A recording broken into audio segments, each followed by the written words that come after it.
आपने कार या बाइक बेच दी है पर जो आरसी है वो ट्रांसफर नहीं कराया। तो गाइज अगर आरसी ट्रांसफर नहीं हुआ है तो आपको लीगल प्रॉब्लम्स आ सकती हैं, जैसे कि आरसी ट्रांसफर होने तक जो चालान है और अगर कोई केस हो गया है वो आपके नाम पे आ सकता है। तो सबको सिंपल वे में बताऊंगी कि आप कैसे घर बैठे आरसी ट्रांसफर कर सकते हैं, वो भी परिवहन पोर्टल के थ्रू। और वीडियो के एंड तक जरूर बने रहे क्योंकि वीडियो के एंड में इंपॉर्टेंट टिप्स भी है जो कि आप लोगों के लिए जानना बहुत जरूरी है। जिन्होंने चैनल को सब्सक्राइब नहीं किया वो चैनल को सब्सक्राइब कर लीजिए और मेरा इंस्टाग्राम का लिंक आपको डिस्क्रिप्शन में मिल जाएगा, तो इंस्टाग्राम को फॉलो कर लीजिए। तो चलिए वीडियो को शुरू करते हैं। तो आरसी ट्रांसफर करने के लिए सबसे पहले आपको जाना होगा परिवहन.gov.in की वेबसाइट पर और इसका लिंक आपको मेरी डिस्क्रिप्शन पे मिल जाएगा। तो नीचे की तरफ स्क्रॉल करोगे तो यहाँ पर व्हीकल रजिस्ट्रेशन का आपको एक ऑप्शन दिखाई दे रहा है, इस पर आप क्लिक करेंगे। क्लिक करने के बाद व्हीकल रिलेटेड सर्विसेज यहाँ पर आ जाएगी। तो यहाँ पर आपको सिंपली अपना स्टेट चूज करना है। उसके बाद यहाँ पर आपको अपना आरटीओ सिलेक्ट करना होगा और यहाँ पर आपको एक बॉक्स दिखाई दे रहा है, सिंपली आपने इस पे टिक कर देना है। देन यहाँ पर प्रोसीड कर देना है। अगेन आपने यहाँ पे प्रोसीड कर देना है। तो आपके सामने ऐसा पेज ओपन होकर आ जाएगा और यहाँ पर आपको एक ऑप्शन दिखाई दे रहा है apply for transfer of ownership seller. तो सिंपली आपने इस पे क्लिक करना है। इसके बाद कुछ इंपॉर्टेंट इंस्ट्रक्शन है जो यहाँ पे आपने रीड कर लेनी है। देन आपने यहाँ पर सिंपली इस बॉक्स पे टिक करना है। उसके बाद प्रोसीड कर देना है। प्रोसीड करने के बाद यहाँ पर आपको जो आपकी व्हीकल डिटेल्स है वो फिल करनी पड़ेगी। तो यहाँ पर व्हीकल रजिस्ट्रेशन नंबर में आपने अपना व्हीकल नंबर डाल देना है।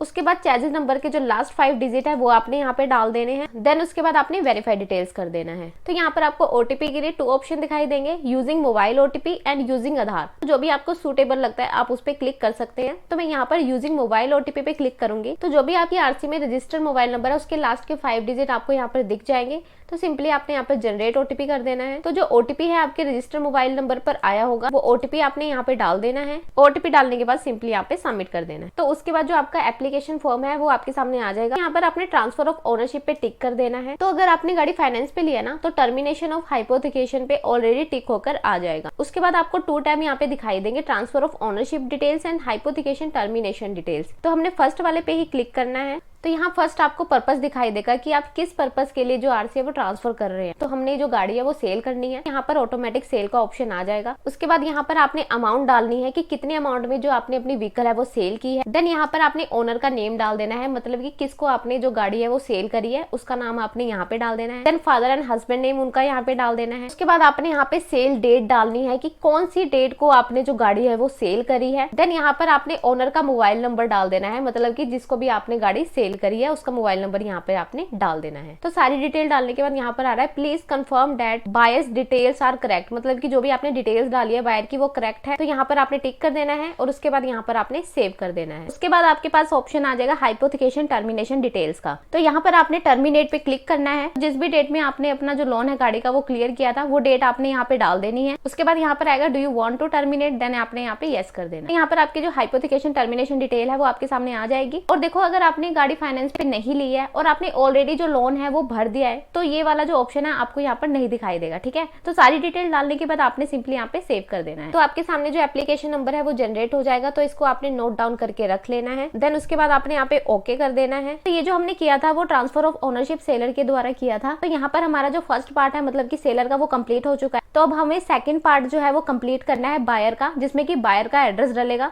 तो यहाँ पर आपको दिख रहा है apply for transfer of ownership buyer. तो सिंपली आपने यहाँ पे टिक करना है। टिक करने के बाद कुछ टर्म एंड कंडीशन है उस बॉक्स पे टिक कर दो, देन प्रोसीड कर दो। प्रोसीड करने के बाद जो एप्लीकेशन नंबर जनरेट हुआ था सिंपली आपने यहाँ पे वो डाल देना है। देन आपने यहाँ पे वेरीफाई डिटेल्स करना है। वेरीफाई डिटेल्स करने के बाद आपने यहाँ पे जनरेट ओटीपी करना है। जो आपने बायर का मोबाइल नंबर डाला था उनके नंबर पर ओटीपी आएगा, तो वो ओटीपी सिंपली आपने यहाँ पे डाल देना है और यहाँ पे सबमिट कर देना है। आपके सामने ऐसा इंटरफेस आ जाएगा। तो सिंपली आपने यहाँ पे नीचे की तरफ स्क्रॉल करना है। तो यहाँ पर आपने बायर का एड्रेस डालना है, मतलब कि जिसे आप जो ये गाड़ी है वो ट्रांसफर कर रहे हैं। तो यहाँ पर करंट एड्रेस डालना है, जो भी उनका करंट एड्रेस है। यहाँ पर house number, landmark, district, pan number, email ID, pin code, state, village जो भी है वो आपने यहाँ पे डाल देना है। तो जो उनका करंट एड्रेस है वो परमानेंट एड्रेस से सेम है, तो आपने यहाँ पे सिंपली टिक कर देना है। उसके बाद यहाँ पर आपने जो आपका आरटीओ है वो यहाँ पे सिलेक्ट करना है। देन उसके बाद आपको दिखाई देगा फी पैनल। तो देखो जो फीस होती है वो आपके स्टेट में अलग भी हो सकती है। तो जो मेरा स्टेट है यहाँ पर जो टोटल फीस आई है वो 670 रुपीज आई है, मतलब कि 670 रुपए यहाँ पे फीस आई है। 200 रुपए प्लास्टिक कार्ड फीस है,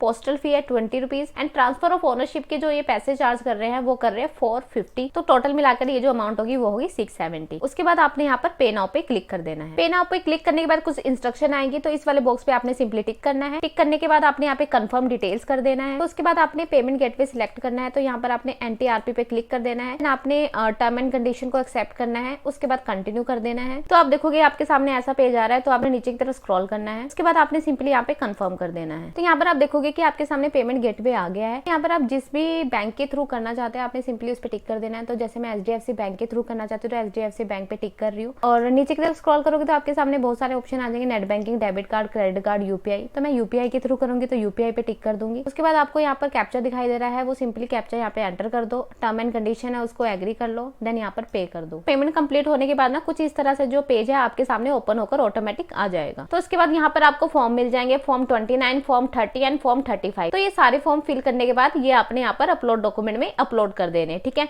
तो सबसे पहले हम देख लेते हैं फॉर्म 29। फॉर्म 29 आपके सामने आ गया है। आप इसे सिंपली यहाँ पे प्रिंट भी कर सकते हैं या फिर सेव एज PDF करके अपने पास रख सकते हैं। इस फॉर्म पर उनके साइन होंगे जो कि गाड़ी का ओनर है, तो उनके साइन यहाँ पर सिंपली आ जाएंगे, और यहाँ पर आप डिजिटल सिग्नेचर भी कर सकते हैं। देन उसके बाद हम बात कर लेते हैं फॉर्म 30 की। तो फॉर्म 30 का प्रिंट लेने के लिए सिंपली आपने इस पे क्लिक करना है। तो फॉर्म 30 को आप सिंपली यहाँ से प्रिंट भी कर सकते हैं और सेव एज PDF करके अपने पास रख सकते हैं। तो फॉर्म 30 में क्या है, यहाँ तो उनके सिग्नेचर आएंगे जो कि गाड़ी का ओनर है, ठीक है। देन उसके बाद नीचे उनके सिग्नेचर आएंगे जिनको आप गाड़ी ट्रांसफर कर रहे हो, मतलब कि जो गाड़ी खरीद रहा है, उनके सिग्नेचर यहाँ पर आ जाएंगे। और अगर आपने गाड़ी फाइनेंस पे ले रखी है ना, तो हाइपोथिकेशन को टर्मिनेट करने के लिए यहाँ पर सिग्नेचर आएंगे फाइनेंसर के। देन आपके पास ऑप्शन आ जाता है फॉर्म 35 का, तो आपने सिंपली इस पे क्लिक करना है। तो फॉर्म 35 को आप यहाँ पर सेव एज PDF कर सकते हैं और इसका प्रिंट आउट भी यहाँ पे निकाल सकते हैं। फॉर्म 35 में जो सिग्नेचर होने हैं वो आपके होने हैं और फाइनेंसर के होने हैं, ठीक है। देन उसके बाद ऑप्शन आ जाता है प्रिंट रिसीट। तो जो रिसीट है उसको निकाल के आपने अपने पास रख लेना है। तो फॉर्म 29, फॉर्म 30 एंड फॉर्म 35 ये आपको सिग्नेचर करने हैं और कराने हैं। और ये सारे फॉर्म रेडी होने के बाद यहाँ पर आपने अपलोड डॉक्यूमेंट पे क्लिक कर देना है। तो सबसे पहले यहाँ पर आपने पासपोर्ट साइज फोटोग्राफ लगाना है जिसको आपने गाड़ी ट्रांसफर करी है, ठीक है। तो उसके लिए यहाँ पर आपने फाइल को चूज करना है और यहाँ पे अपलोड कर देनी है। उसके बाद ऑप्शन आ जाता है फॉर्म 29 का। तो देखो फॉर्म 29 में जो सिग्नेचर है वो आपके होने चाहिए और जिसको आपने गाड़ी ट्रांसफर करी है उसके होने चाहिए। और अगर आपकी गाड़ी फाइनेंस पे है तो उस पे फाइनेंसर के सिग्नेचर भी होने चाहिए, ठीक है। उसके बाद यहाँ पर आपने फॉर्म 30 को अपलोड कर देना है। देन उसके बाद आपने फॉर्म 35 अपलोड कर देना है। उसके बाद ऑप्शन आएगा proof of address of transfer, मतलब जिनको भी आप गाड़ी ट्रांसफर कर रहे हैं ना, तो उनका प्रूफ ऑफ एड्रेस यहाँ पर लगाना है। तो यहाँ पर आप टिक करके आप सारे डॉक्यूमेंट्स देख सकते हैं, जो भी आपको सुटेबल लगता है वो वाला डॉक्यूमेंट आपने यहाँ पर अपलोड कर देना है। देन आपके पास ऑप्शन आ जाएगा proof of date of birth transfer. उसके बाद जिनको आप गाड़ी ट्रांसफर कर रहे हैं उनका डेट ऑफ बर्थ का जो प्रूफ है वो यहाँ पर आपने अपलोड कर देना है। देन यहाँ पर आपने पासपोर्ट साइज फोटोग्राफ अपलोड करनी है अपनी। देन उसके बाद ऑप्शन आ जाएगा नो ऑब्जेक्शन सर्टिफिकेट का। तो यहाँ पर आपने जो NOC है वो सिंपली यहाँ पर चूज करके अपलोड कर देनी है। तो ये सारे डॉक्यूमेंट्स अपलोड करने के बाद सिंपली आपने यहाँ पर प्रोसीड फर्दर कर देना है। प्रोसीड फर्दर करने के बाद यहाँ पर आपको ऑप्शन मिल जाएगा फाइनल सबमिट का, तो इस पर आपने क्लिक कर देना है। फाइनल सबमिट करने के बाद आप देखोगे कि जो आपकी एप्लीकेशन है वो सबमिट हो चुकी है। उसके बाद आपने यहाँ पे अपॉइंटमेंट लेनी है, तो यहाँ पर आपने होम पे क्लिक कर देना है। उसके बाद मैं आपको बता देती हूँ कि जो अपॉइंटमेंट है आपने कैसे करनी है, ठीक है। तो यहाँ पर सिंपली आपने एप्लीकेशन नंबर डालना है और ये जो वेरिफिकेशन कोड दिख रहा है ना, वो वेरिफिकेशन कोड आपने यहाँ पे डाल देना है। देन आपने यहाँ पर गेट यूजर डिटेल्स करना है। तो आपको जो भी सुटेबल लगता है, जिस भी दिन आप फ्री हो उस दिन की आपने अपॉइंटमेंट यहाँ पर बुक कर लेनी है। तो यहाँ पर आप देख सकते हो कि जो मेरी अपॉइंटमेंट है वो आ गई है। तो इसको आप सेव करके भी रख सकते हो या फिर प्रिंट करके भी रख सकते हो। तो जिस भी स्टेट का आपने अपॉइंटमेंट लिया है ना, तो ये सारे डॉक्यूमेंट्स आपको लेके जाने हैं जो कि आपको स्क्रीन पे दिखाई दे रहे हैं। और अगर आपको अपनी एप्लीकेशन का स्टेटस चेक करना है तो यहाँ नो योर एप्लीकेशन स्टेटस पे जाकर आप